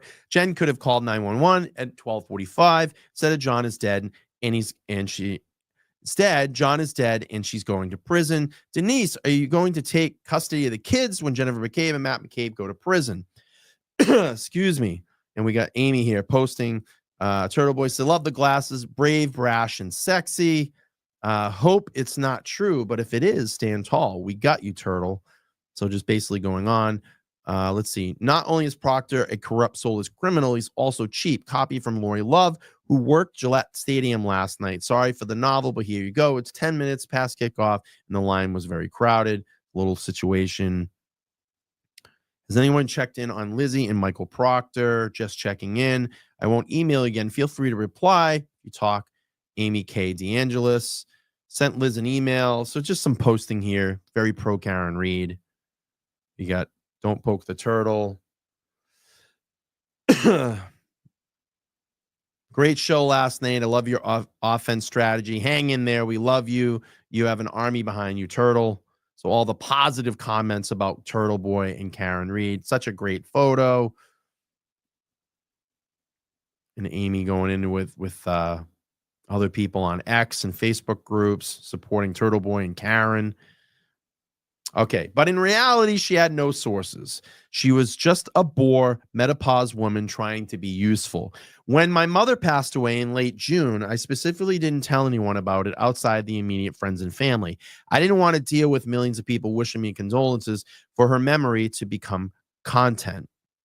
But for some reason, Amy not only approved of the obituary being posted in the Justice group without asking me, she spoke for me like know-it-alls tend to do when someone suggests that it shouldn't have been posted, claiming that she would be sure would appreciate the post. So here's the post that was posted. Yeah, and we have someone in that chat basically saying, if you didn't tell us, then you might not have wanted us to know. I know this from experience. Please consider removing this post. I know this meant love, but he will tell us when he's ready. And it is. You got to give respect to the person of someone that passes away to make that announcement. That is on them to do that and share that information. You always give respect to the family first. You don't go above their head. You don't do that. You just don't do that. And I see shit like that all the time that gets posted. Something will get posted and the family hasn't even made a comment yet. And it just ends up in a big mess. And that's such disrespectful to the family. Give them their time, give them their solace, give them their peace. Let them post about it if they want to share that information. Some people don't want to share personal family information that a loved one has passed away. That's a very difficult thing to deal with, especially if it's a mother and a father or a father, a brother, a sister, direct family. That's very hard to deal with. Sophie, thank you so much. It's a great show tonight, Brian. Appreciate that. Well, thank you for being here. Thanks for checking in. It's just something that had to be done tonight. So Deanna says, we'll start getting the Labor Day standout plans in place for coming week. Oh, I remember this, and would love to have some communities, all state standouts. I was at Taunton. I'm in this photograph somewhere. So it says, I removed her as an admin sometime over the summer, and that was ultimately got her to flip. In September, she posted that she fully supported the fake victim. So here we go. Sea Monster. We have mutuals in Plymouth asking, thanks for asking. It is funny that you went through Katie to bury the hatchet, Meredith. I believed fake victim and supported her in any way I can. I'm looking forward to the witness list. Be careful who you harass, Meredith. I've seen this story before, and I know how it all ends. I posted that it was only a matter of time until Amy DeAngelis announced that she thought Karen Reed was guilty. She insists that although her opinion on me changed, her opinion on Karen Reed had not. She is different, and she wouldn't be proving me right by coming out and saying Karen Reed was guilty. This is not the issue, Aiden. My opinion on Karen Reed never changed. I witnessed you threatening others. Let's leave it at that. You should know better than to contact me. TB knows I have sauces. Ooh. Dun, dun, dun. Amy initially didn't discuss Karen Reed at all and kept her obsession to me, accusing every fake account on Twitter of being me. Another Aiden Carney alternate account. He's just trying to say that Bettero is. So all the screenshots here. Flipperhead. Tons of screenshots. I'm not going to read through all of them. I want to go here. I never met this woman before, yet her entire world seemed to revolve around me. If Beth Title actually sought truth about her inquiry into people why they switched sides, this would be the story she was reporting. However, once you go to the I hate Aiden Carney side, you no longer have the option of saying Karen Reed is innocent. They don't allow that because they're just an anti-Turtle Boy cult. And Karen Reed's innocence is something I believe in and should require to say the opposite. Without fault, the other side is filled with people like Ashley St. Angelo, Kimberly Fair, and the ghost of Brian Riccio, all of them whom one thing in common. I wrote blogs exposing them. Angie D'Angelo seeks approval from others above all else. So eventually, she was going to flip to Karen Reed as guilty and pretend to know more than she actually does, the former insider, so that people on the other side would value her, to win her over and new friends and offer harass Nathan Reed at work. And that's the thing, like I said, this is, people that are just always need approval. They seek affection. They're not getting that in their normal everyday life. So they attach to something like a movement or a common cause. And they always go in with, those intentions like, I'm here for you. I'm here to support. I'm going to, I'm alongside of you. And then they'll keep seeking approval from others, from the group. Hey, I'm here. I'm out here. I'm doing this. And then when it doesn't work in their favor and they don't get the attention, it's fuck all. And now I'm going to flip. And then they start their fucking I hate McDonald's group or whatever. I hate plastic water bottle. Before they're all like plastic water bottles are great. They're the greatest thing that's ever been invented. And you can pour, heavy amounts of liquid in it, whatever it is. And you're in a group with 60,000 people that love plastic water bottles. And then you're saying, hey, I'm doing this and I'm doing that, but you're not getting the approval. Then they say, fuck all the people. I'm out of here. And they start their group of I hate plastic water bottles. That's what happens. And that's the free Karen Reed. Karen Reed is innocent. Then they don't get the attention. They flip and they go, Karen Reed's guilty. Let's see. Hi, all. It's Amy, the former admin. I'm in Warwick down the street from Land Rover dealership and tempted to drop in to see Nate. It's pretty disgusting. Why would you go and show up at someone's work? Soon she was defending all the McAlberts and claiming Karen Reed is guilty. She defended Michael Proctor. Karen Reed killed John O'Keefe. Proctor was right. You can see all the messages here. Oh, God. She was in Plevin's chat. Oh, gosh. Sickening that they blame Colin. That poor kid. Oh, boy. It's just all over the place here. Not going to read all. Amy didn't change her mind based on the new evidence. She supported Karen Reed throughout the trial. She changed her mind because of Turtle Boy. She went out of her way to defend Kate Peter despite saying horrible things about her when she was free Karen Reed. And again, tons of just screenshots and clips, posts. But mostly she hated me and posted horrible things about sending me to jail, sexual abuse, and my children. Some really offensive things here, posts, clips. Let's see. Amy has insisted I'd be going to jail for 7 months now. And at her request to be useful to the other side, she claims that have inside information with a new grand jury trying to indict me. And she labeled herself, quote, a witness. Again, me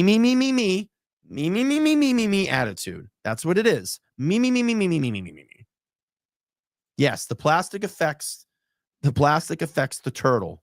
Let's see. Glamassus, thank you for the $5. We are a positive movement. We're working for justice, and we have such much love and respect for each other.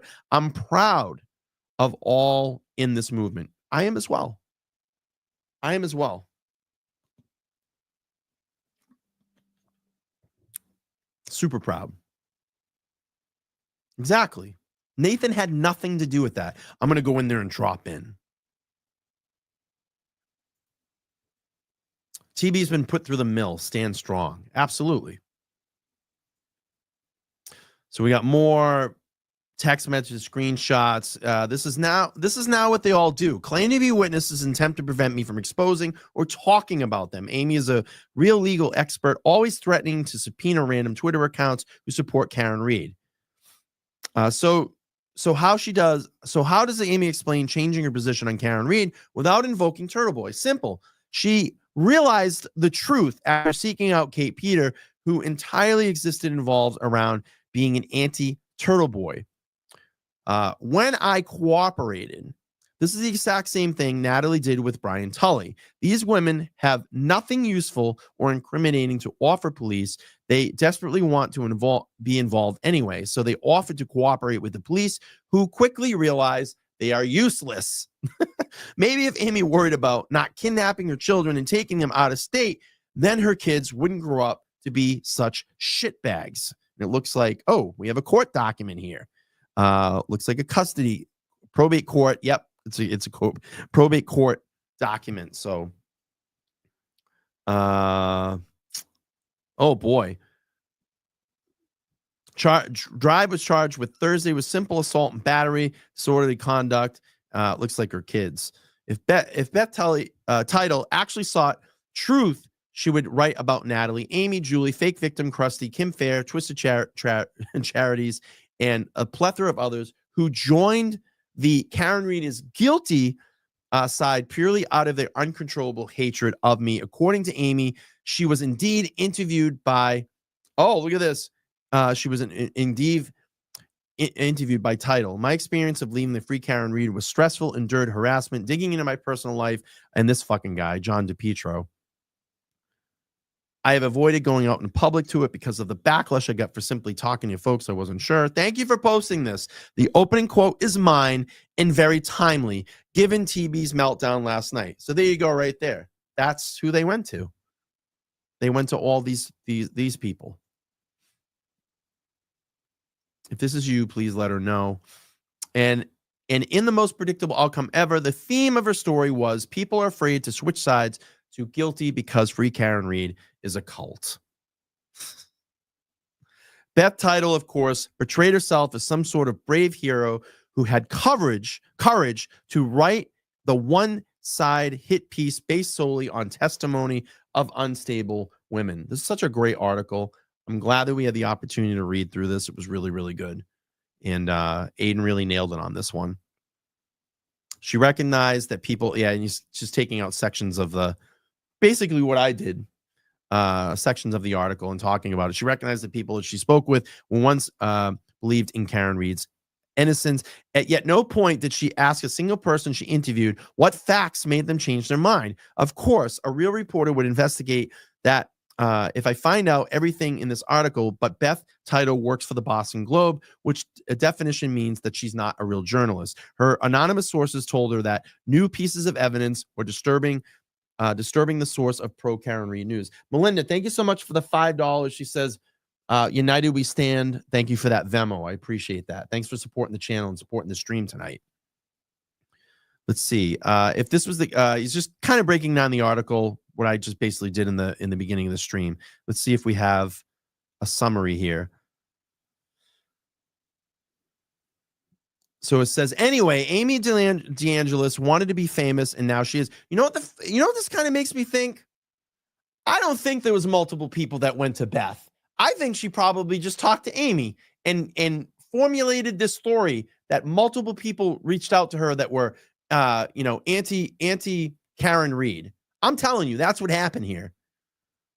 Anyways, Amy DeAngelis wanted to be famous, and now she is for the rest of her life. Sad, miserable existence. This will come up to one page of a Google searches for her name, and everyone who encounters her will be warned about the psychopath she is. Good scoop, Beth. That's exactly what happened.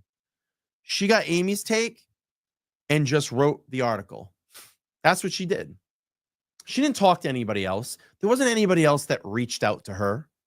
I think that Amy came forward, was angry that she was booted out of the admin group. I think Aiden sniffed her out, called her out for a bunch of things, and just went to Amy and talked to her and got her fucking story and made it seem like there was multiple people that came out and said, oh, I'm in fear for my wife and I can't fucking talk about this. They're all going to get me, the pink shirts. It's all bullshit.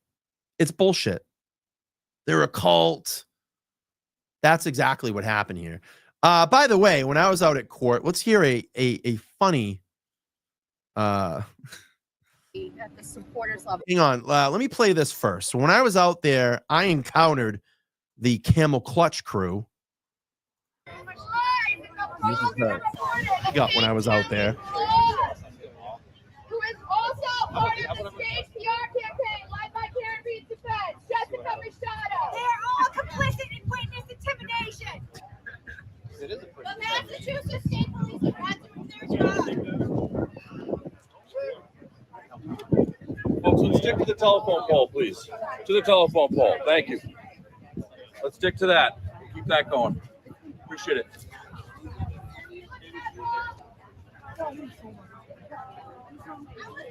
Thank you, guys. The funny thing, they all hide their faces. They all hide their faces with the signs. They don't want. You like that? We got the Camel Clutch crew. Yeah, it's the Camel Clutch crew. That's what that is. Right, Glamour? It's the Camel Clutch crew. I like Food Stamp 5, but after that photo being used in the article, I was like, that's the Camel Clutch crew. They're always hiding their faces. And the thing is, this is one person that's making all these signs. I talked about this. And then they get there and they just pass them out. And they say, let's just run out there. The 8 of us, the 7 of us, or whoever fucking is. It's the same bullshit sign. Karen Reed is guilty. Karen Reed killed a man. Rot in jail. I feel like I'm watching a fucking South Park episode. You know, like when they're protesting and they just have the corny signs out there. That's what I feel like I'm looking at right now.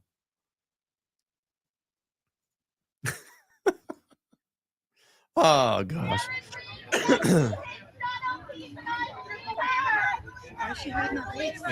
See? Why is she hiding her face? Someone just asked me, why is she hiding her face? Because that's all they do. They just hide their faces. Why are you hiding? Why is she hiding her face? That's Lindsay, right? Yes, it is. It's Lindsay right there hiding her face.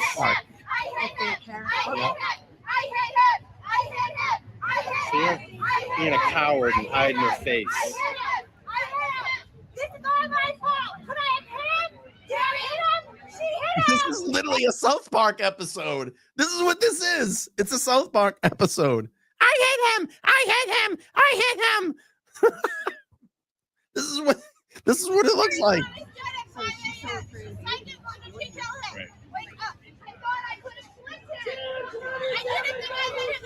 Look at it. Guilty, rotten, corny. Look at the sign. Quotations. I hit him. Rot in jail. Guilty. This is South Park. I mean, this is literally South Park. This is like the corny signs they would draw in their fucking episodes for like protesters.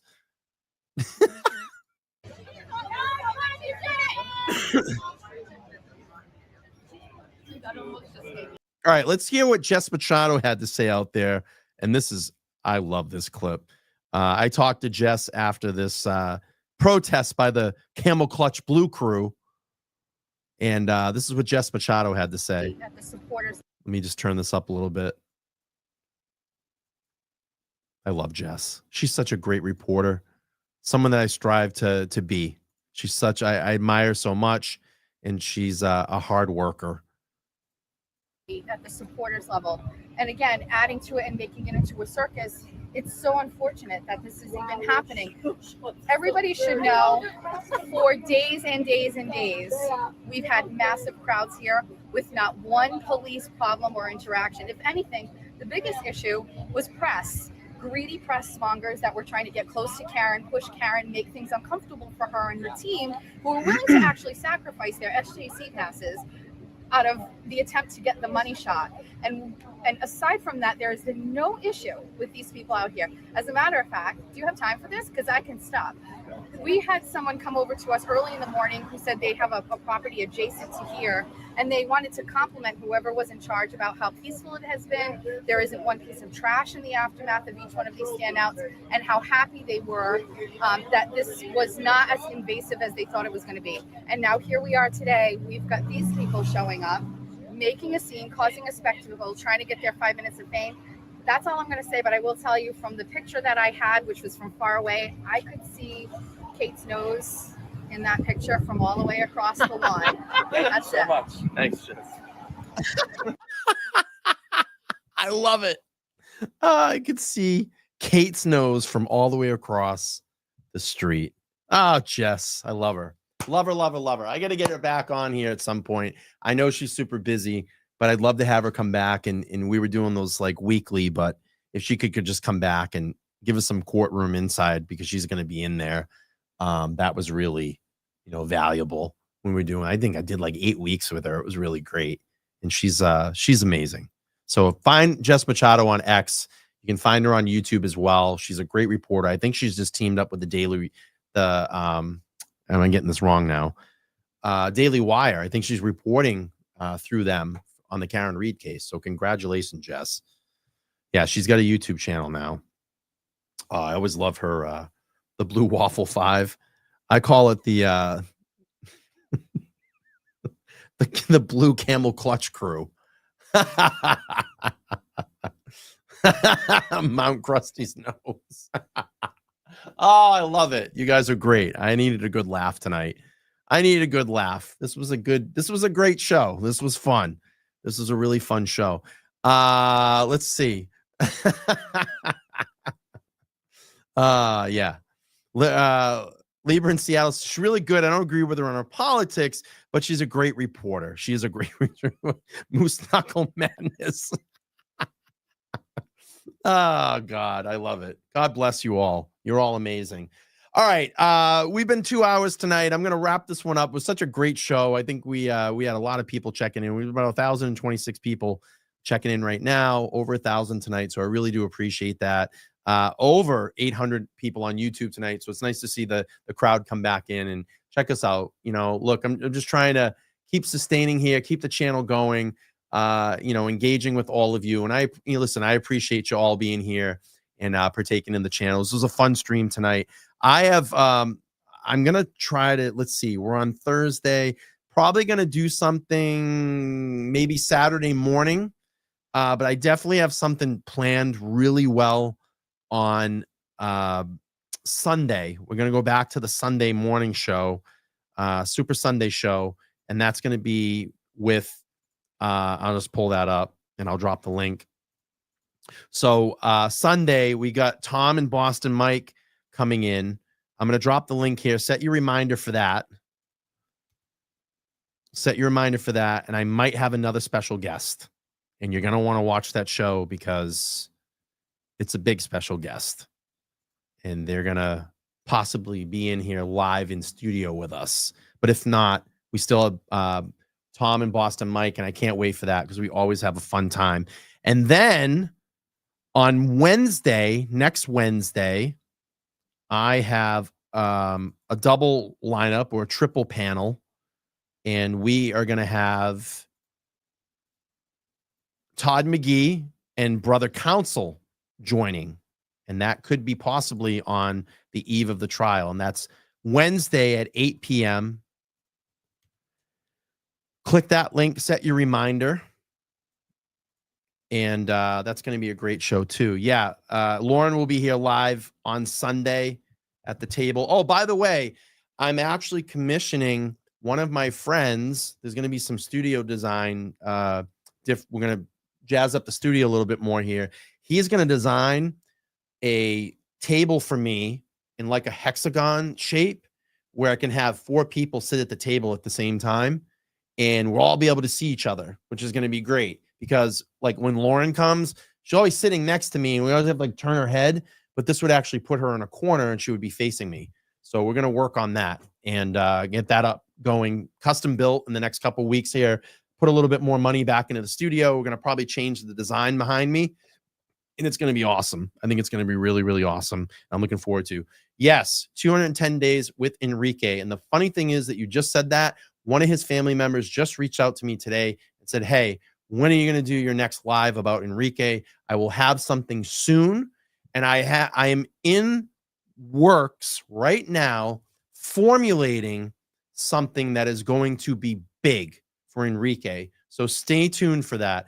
I just need to get a couple of elements lined up, and we're going to make that happen. And it's going to be like a whole day thing. So stay tuned for that. I'm working out all the logistics. I just got to find people that will help me do it. This is the craziest thing. I reach out to businesses and I ask them for their service, and I'm willing to pay them the money that they want. You know, all these people always say, I need money, I need money, I need money, I need money. I'm willing to pay you the money that you want. I just need to do this simple thing. I need your service to do that. And then they don't return my call, or they say I'm not interested, or they say I'm too busy. I don't get it, but we're going to make something big happen here in the next couple of weeks. Again, I'm mapping out all the logistics. It's going to be like an all-day thing, and it's going to be fucking awesome. So trust me. And I just talked to his uncle today on X. He said, look, and I realize I haven't done much content lately. I have gotten a lot of information on Enrique's case over the last couple of weeks. It's just things I can't talk about. And I have a much clearer picture, but we're going to be doing something soon. So hang in there, and I will announce that soon when it does happen, probably in the next couple of weeks. Again, I'm just ironing out all the logistics, and I told them, you know, look, you know, we'll be doing something soon. So I think that's it. Does anybody have any questions before we go? Let's see. Jody says, Brian, I can reach out to so many in the community here. Please send me a message. I will, because I need some help. But we're going to make something happen here. Why don't you do this, Jody? Email me, because you're up in the Worcester area. I need to make this happen in Worcester. Do me a favor. Email me tonight. And if you have